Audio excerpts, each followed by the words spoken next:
What's up guys? Welcome back to the channel. Been forever since we've done a video, so figured it's about that time. In today's video, we're talking about part 2 and the follow-up to my last video, which is why the monk sucks and how we're gonna go ahead and fix it. So today's video, we're gonna be talking about the base class monk, going over some of those changes and maybe a few tweaks I've made since my last video, as well as fixes to the 3 core PHB subclasses of the monk, including a complete rework of the 4 elements monk. And that's what we're talking about in this video.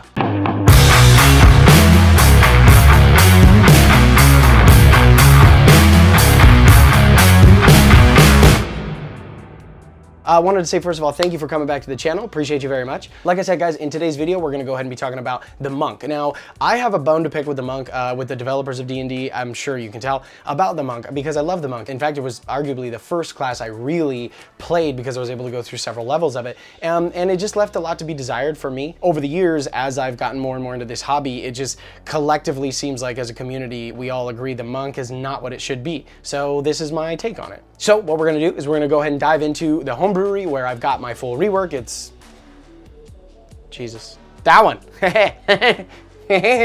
So I went into my sort of justification of a lot of the base class changes in my first video, so you can take a look at that if you want further discussion. But base changes. First of all, the monk gets a D10 hit dice. That just makes sense to me. It always has, always will, so they get a D10. Their proficiencies, they still don't get any armor, but they get simple weapons, short swords, and improvised weapons. I did a whole diatribe on this, but I absolutely love the flavor of this. A monk should be able to pick up anything and make it a weapon. It's such a common theme. They can pick up anything and make it an extension of themselves. So monks get proficiency with improvised weapons, and I just think that's cool. They get, you know, their usual tools, their saving throws. I gave them dex and wisdom. Yes, I know this is a big change. It makes arguably a 1 level dip in monk right out of the gate a little bit overpowered, but I'm not too bothered by it. I think monks, they train their whole lives for these 2 things. They should get them. I know it's kind of goes against game balance things, but I don't care. I don't care. I don't care. For skills, they get to pick 2. I don't know why I put this, didn't put that there, but they get to choose 2 from their list. That is pretty much unchanged. Key is where some of the biggest changes that took place happened. One thing I wanted to say is here you can see their martial arts, it scales differently. They get up to a D12 in tier 4. I wanted to make sure that that was the case.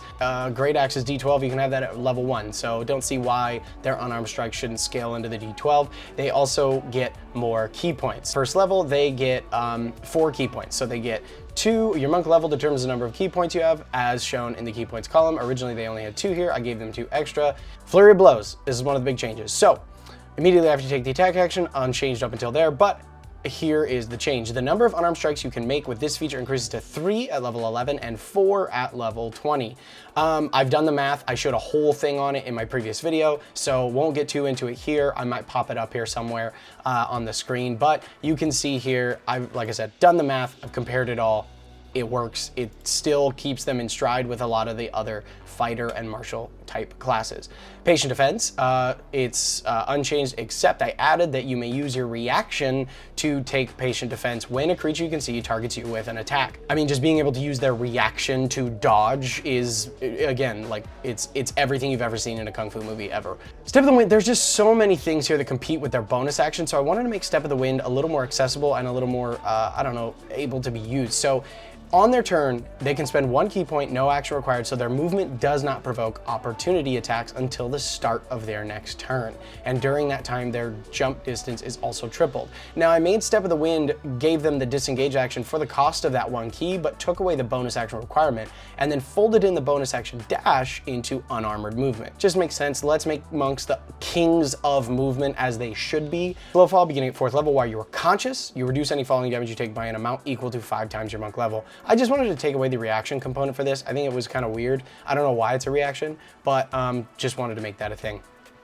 I think it should always be on unless they're dead and get thrown off a cliff. So then we come into Stunning Strike.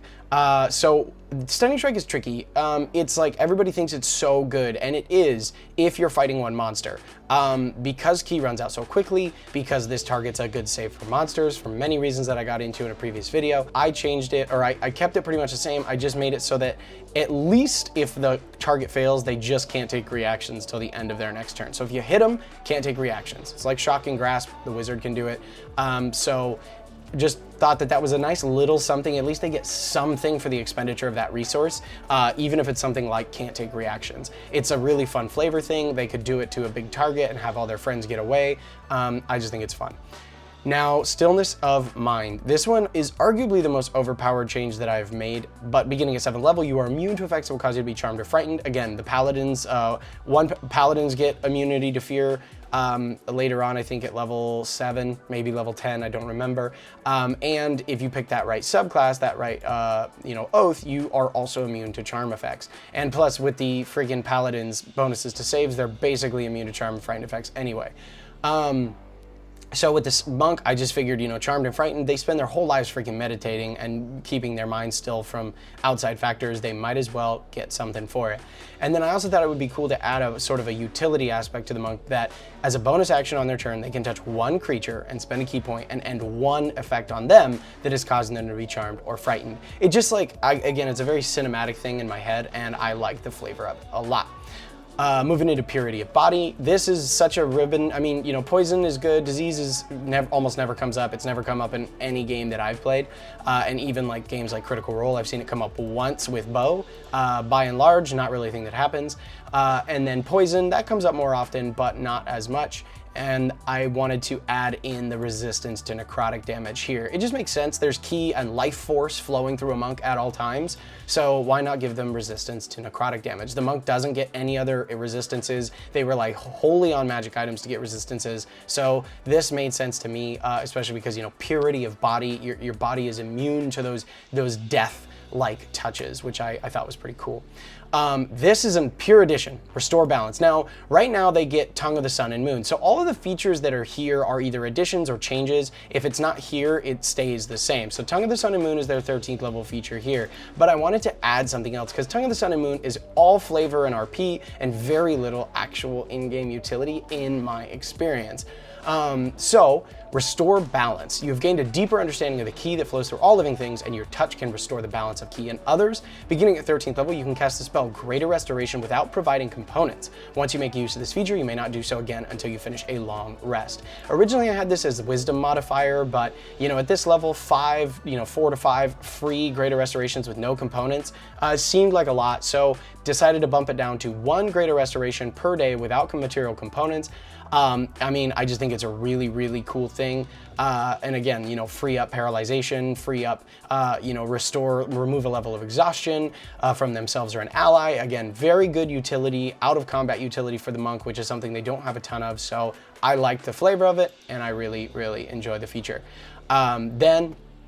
Again, another addition at 15th level, because 15th level, they normally get Timeless Body, which again, this is a problem with the monk as a whole. Their higher level features are all like ribbon features. There's not a lot to them. They don't provide any actual mechanical benefit the way that a lot of, at this level, at 14th level, the Paladin gets Cleansing Touch. They can remove any spell on themselves or an ally, like any spell, which is bananas. So the monk should be able to do something cool at 15th level beyond just like, you get old, but you don't worry about it's stupid. It's cool flavor-wise, but again, not very useful and never going to come up in a campaign, ever, in my opinion, unless you end up in one of those very niche situations where you get aged a bunch, but those are very few and far between. So, Key Mastery. Beginning at 15th level, you have spent so many hours honing your manipulation of the ki within yourself that you may now extend the benefits it grants you to others. Beginning at 15th level, you gain the following benefits. Whenever you use your Step of the Wind feature, any ally within 15 feet of you when you do so also does not provoke opportunity attacks when they leave an enemy's reach until the start of your next turn. Whenever you use your Flurry of Blows feature, you may choose an ally within 15 feet of you and give them advantage on their next attack roll. And whenever you use Patient Defense, hostile creatures have disadvantage on their attack rolls against any ally within 5 feet of you until the start of your next turn. Now, this whole feature is aimed at making the monk more of a team player. It's meant to, because the monk currently, as is written, almost none of the subclasses provide any benefits to their allies. The monk is like a solo dolo kind of a thing. Beyond Stunning Strike, there's not a lot that you can do to help out your friends, and I wanted to provide them with a little more utility in and out of combat with these two features. So now their ki basically extends to the allies around them, and I really, really like that. I think it's fun, I think it's cool. These are awesome benefits in my opinion. Of course, it's my design, so I'm a little biased, but I think they're awesome benefits, and I think they're good. Then we have empty body, made it a bonus action and reduced the key cost. So now it's a bonus action. So it's a bonus action. It costs 4 key points instead of 8 here. And then, that's unchanged. But this, I reduced the key cost. I mean, 6 key points to cast Astral Projections. This is such a niche spell. I doubt you're going to use it a lot, but I mean, I don't want to spend a fucking third, or almost half my key to do it, even at this level. So just reduced it a little bit. Again, don't see it coming up a ton, but that's it. And then finally, the capstone. I talked about this a lot in my previous video. The monk capstone as written is ass. It's absolute garbage. Increase beginning at 20th level, Nirvana replaces perfect self. You have achieved a level of enlightenment and physical prowess few mortals ever attain. Beginning at 20th level, you gain the following benefits. Increase your dex and wisdom score by +4, max is now 20. Your stunning strike goes up, your AC goes up, all your shit goes up. It makes sense to me. I think it's pretty cool. I took it straight from the barbarian, and to me, it makes a monk really, really cool in those high levels. Because I mean, at this point, the wizards and all the spellcasters have items to raise their DCs and their spellcasting DCs and all kinds of shit. So the monk, I mean, why not? Walk around with a 24 AC, that's kick-ass. Your monk save DC is gonna be like 21 or 22, I think, at this level. 8 + 6 is 14, +8, yeah, 22, that's kick-ass. And then when you roll initiative and have less than half your key points, you gain a number of key points so that your total number of key equals half your monk level. None of this, you gain 4 key points if you don't have any bullshit. It's if you got less than half, you get up to half, period. All right, so like I said, those are the changes to the base level monk. As you can see, I made a lot of changes to different features. I think that overall, they're fantastic. I mean, of course, I'm biased. I got a lot of feedback on these. I worked with some other creators and dungeon masters on these. Shout out to my friend Kyle for helping me bounce some of these ideas off of him.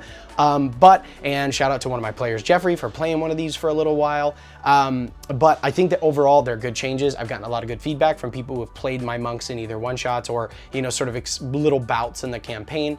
And overall, I think they're solid changes to the base level monk. Now, let's go ahead and dive into the subclass changes. So, didn't change a lot about the way of the open hand. I think it's a pretty powerful class as is, but wholeness of body, here are the changes that I made, rather. Wholeness of body at 6th level, I made it a bonus action. I think that stuff like this should be bonus action. I mean, this is better than Second Wind, but you can only do it once a long rest, and I just think it's cool. So at 6th level, as a bonus action, you can regain 18 hit points. I think it's pretty cool. And again, max a fighter can do Second Wind and get 16, and then they do that every short rest. This is, at 6th level, you get 18 once per long rest as a bonus action. It makes sense, it's pretty cool. And then finally, to Preternatural Counter, this, I stole this name from Matt Mercer, steal what you like. But 11th level open hand, the Tranquility feature for open hand is, I don't like it. I think it's so dumb. It's cool flavor-wise for an NPC, but otherwise, it's silly. It just doesn't make any sense for a monk to have. You're playing a martial class that punches things. Why would you want to not punch?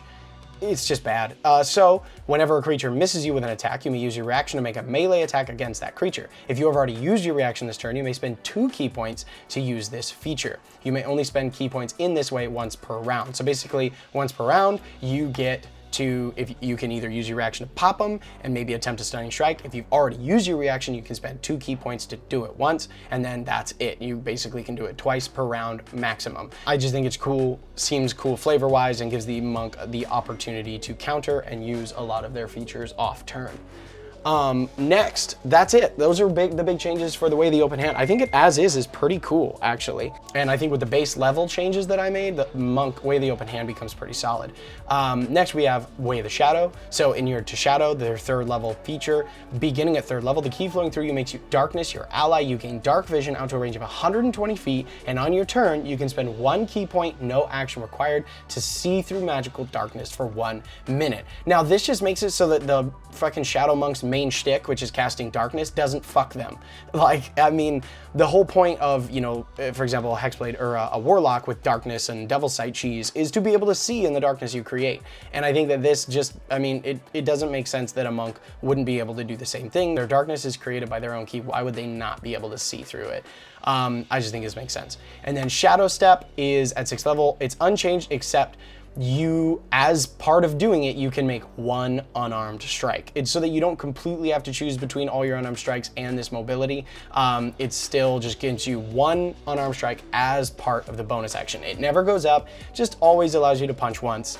You're giving up at least one other punch, 2 or even 3 at the higher levels for this mobility. But I think it's, again, just helps that monk stay competitive in the damage department, which is their whole purpose as a class, is to be a martial character. Now on to Opportunist. At 17th level, you can exploit this creature's momentary distraction when it is hit by an attack whenever a creature within 5 feet of you, blah, blah, blah. So for the cost of 1 key point, you may use your Flurry of Blows on the creature. Sorry about this typo. If you have already used your reaction this round, you may spend 2 key points to make use of this feature and may do so only once per round. I like the idea of the monk spending key to get extra reactions because monks are so fast. That's why I put those types of features in here. Now, the way of the 4 elements.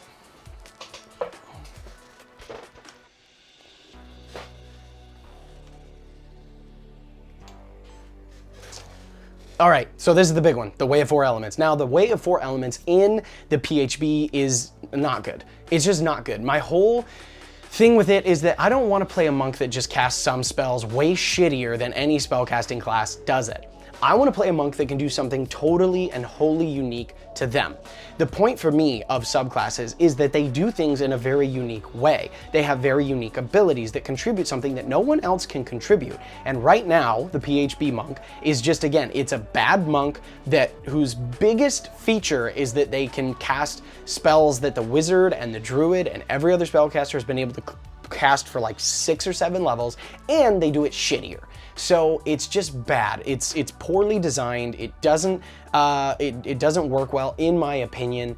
And I would never want to play one as it's written, because I'm like, why don't I just play an evoker? They're better in every way. Plus you get all the other wizard stuff.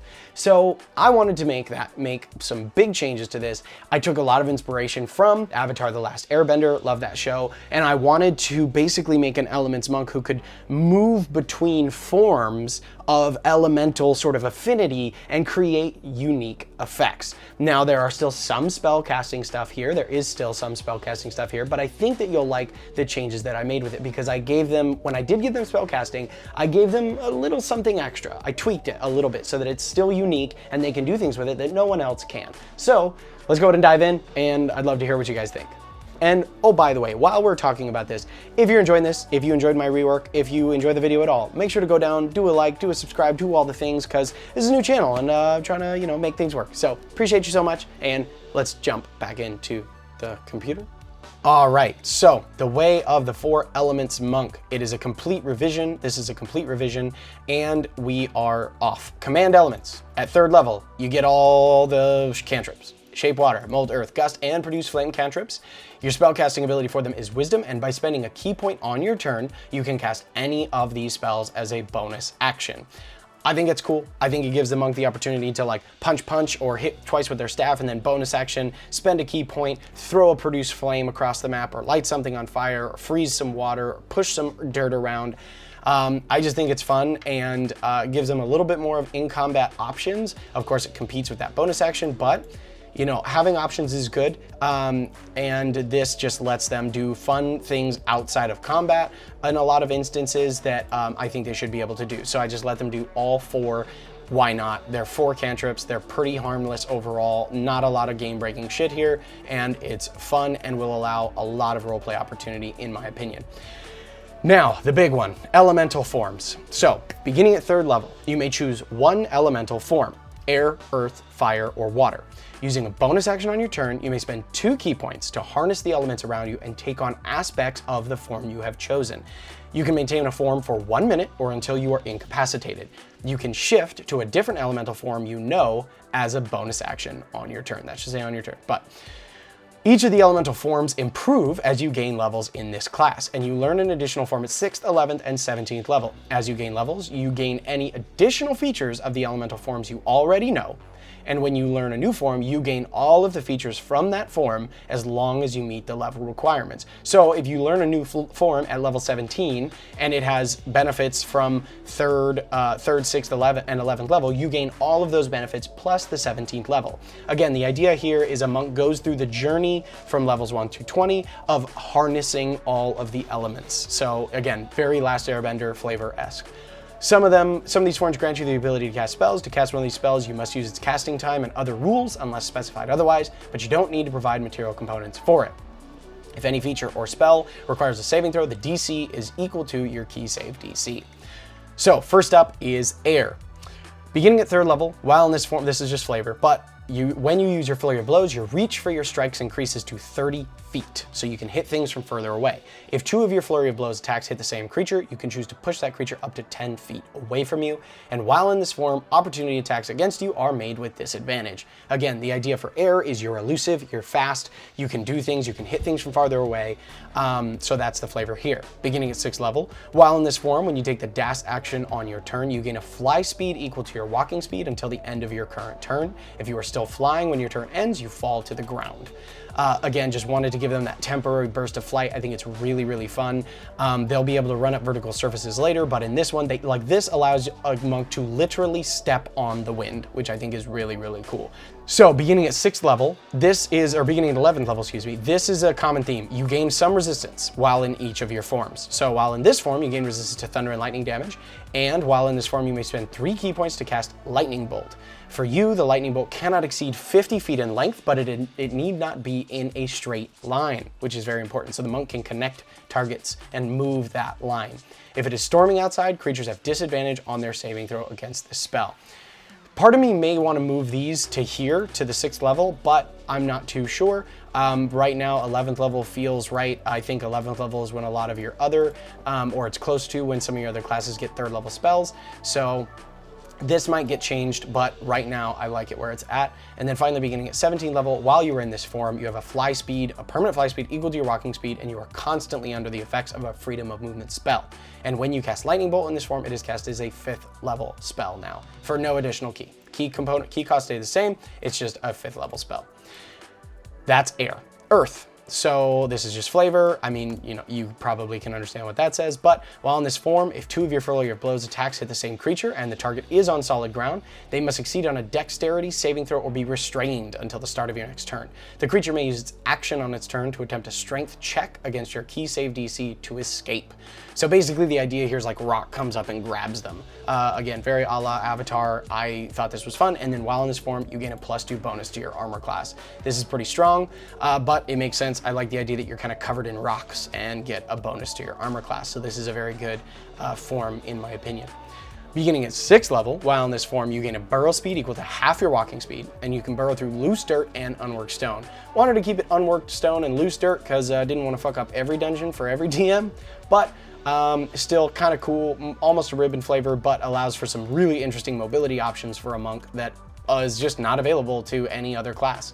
And again, that was the idea here. Make it so that these things are unique to the monk. Only the 4 elements monk can do some of this stuff.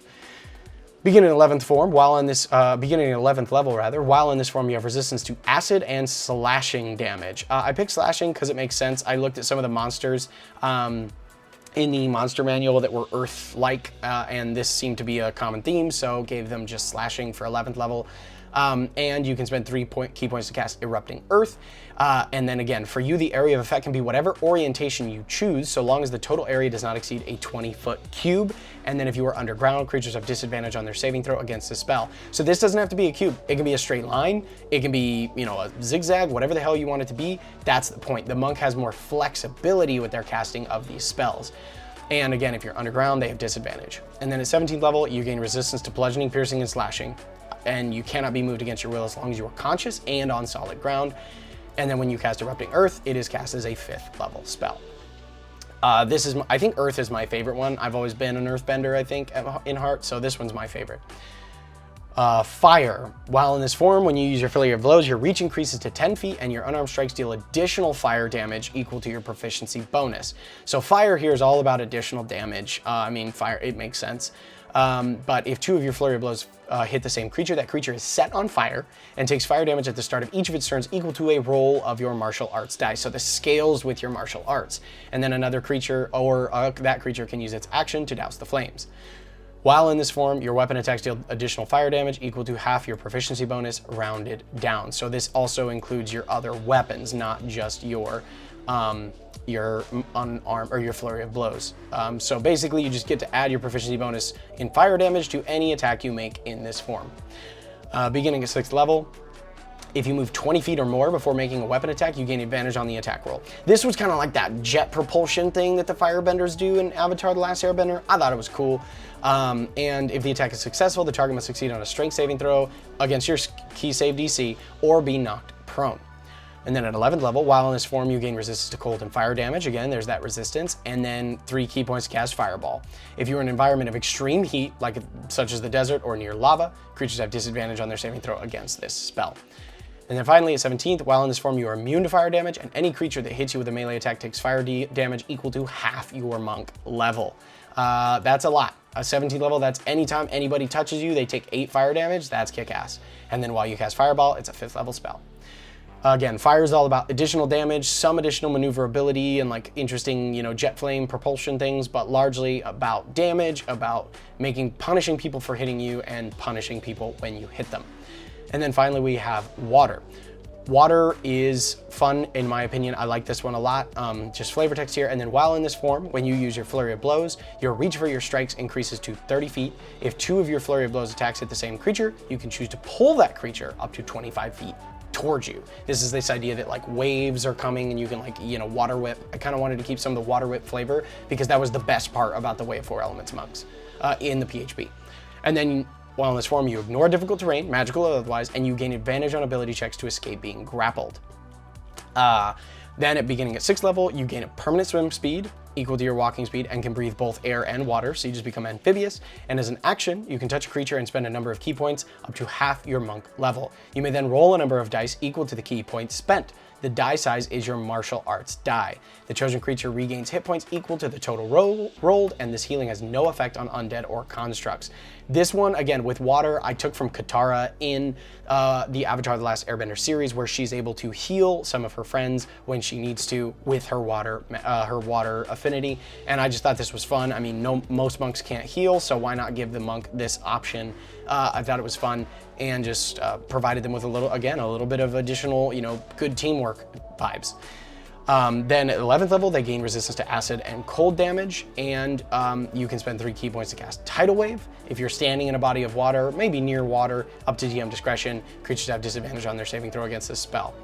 And then finally, beginning at 17th level, in this form, you cannot be grappled, restrained, or knocked prone as long as you are conscious, and you and any ally within 10 feet of you at the start of your turn regain hit points equal to half your monk level. This one only has the 1 point for 17th level because this is a very powerful feature. Basically, you and any ally regain fucking 8 hit points, 9 hit points, 10 hit points at the start of your turn. You get regeneration for you and your friends. And this is just that cool idea of like water flowing around you and your allies and healing them as you go. So that's it, guys. That is my PHB rework. So as you can see, I made a lot of changes. I would love to hear your guys' thoughts down in the comments below. Let me know what you think of the changes. Personally, everybody that I've showed my monk to they're of course friends and some are acquaintances, but what I've heard unanimously is that this is a monk that they would actually want to play.